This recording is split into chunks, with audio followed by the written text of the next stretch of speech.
just knock the Xanax bottle down. There was a doctor who, at one point, I was going to steer the film in this direction.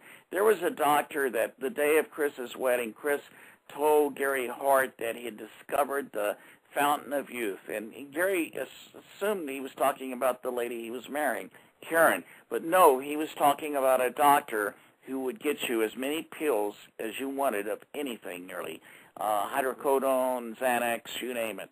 And the doctor finally got busted, but he was working with at this time, the FBI wasn't real adept at tracking mail order of drugs, and so you would get your drugs mail ordered to you via a pharmacy in Oklahoma. And Boo Ray was using this doctor, Chris was using this doctor, and quite a few people were.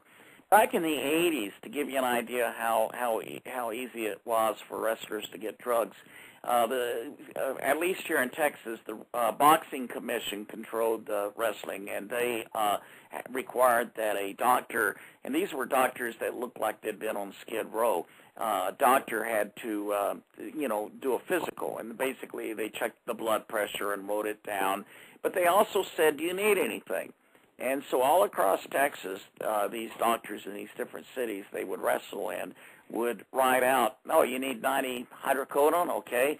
So every tab they could have, maybe 90, 120 of these things.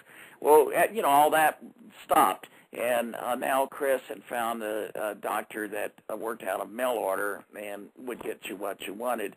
And so, Boo Ray was taking all this stuff. From what I gather, he has since cleaned up. But he was drinking very heavily, and he was, I don't believe anyone knows what happened that night. Boo Ray, I believe, was in a blackout. He was highly intoxicated.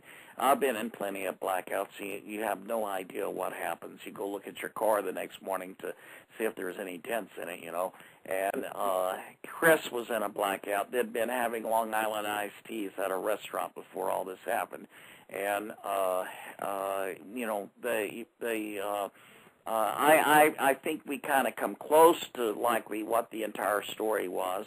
But I shot it every way possible. I guess deep down I was hoping that Boo Ray might break down and have a cathartic moment where he cried, and he never did. He's this big bear of a man, and he's not going to let go of that. And I don't think that's really to his benefit.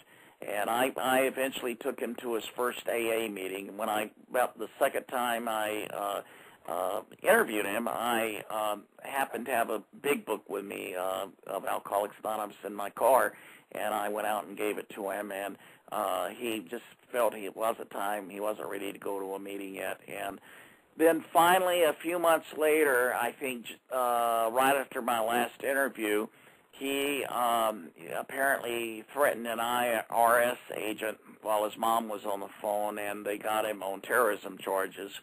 And he called me, and he was wearing an ankle bracelet, and he was ready to go to AA.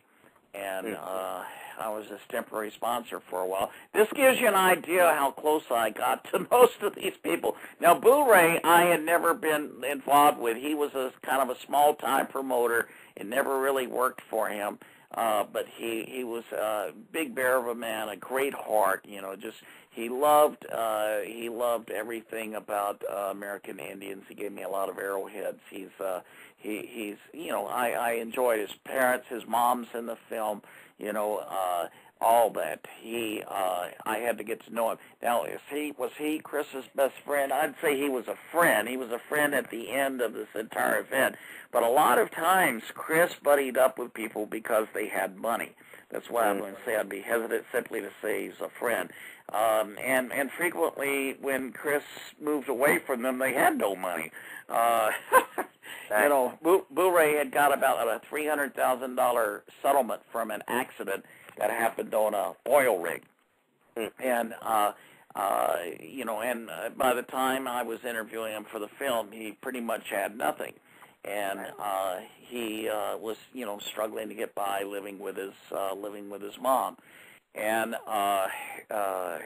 there was a lot of stress. His daughter's guardians were actually suing Bourret's brother, who was the legal owner of the house, I think, for the wrongful death. That there should have been a gun in the house, or I don't know the details of the lawsuit, but there was a lot of other stuff going on in the background. When you make a film like this, you shoot several hundred hours, and no one wants to see that. But you as you're shooting, you start shaping the film, you start seeing where it's heading, and you start getting a sense of telling the story. And one of the factors to me was that many of these people were reflective of Chris at the end. Chris wasn't alive, so to tell a story with the person who's in effect the hero, and they're not alive, is not easy. And I found in many ways that the people that, like at the beginning, Kevin in the film, Kevin is clear-headed and positive and bright. Bill Mercer the same. Bill and I had been friends since high school, by the way. I knew these people a long time. And so you see this group of people, and you see Chris with this group of people. That's the Chris Adams that became famous. Then you see this group of people at the end, and it was you see like the girl Laurie, who I really feel sorry for Laurie. I think Laurie is. I think she's getting herself more and more together. I don't know what her situation is lately, but when people see the film, the first thing they ask me, what was she on? And all I know is that particular day she showed up very straight, and she went to the bathroom, and she came out, and she didn't appear to be, but she also was the only person who really showed emotion about the death of Chris Adams, besides the man at the very, very end of the film who used to drive Chris to the matches. And he showed it in a different way with a long pause, and it was really eerie. This train honked ran its horn in the background, and it was just the perfect sound for the end of the film. But Laurie was one of the type of people that were around Chris near his end, and she was a stripper, and she was known as amongst the people that ran the strip joints. One of them's in the film, Dr. Rock. She was known as a pretty crazy lady. And I actually ended up having a lot of fondness for her, because I saw a person who really had a life gone wrong, and she was going to AA meetings. She was really striving to pick herself back up, and I think that's exactly what would have happened to Chris if he had not been shot that night. His brother, I don't think is ever going to. Chris's brother is not going to forgive Bourret. I don't think that's in the cards. I talked to everybody about it.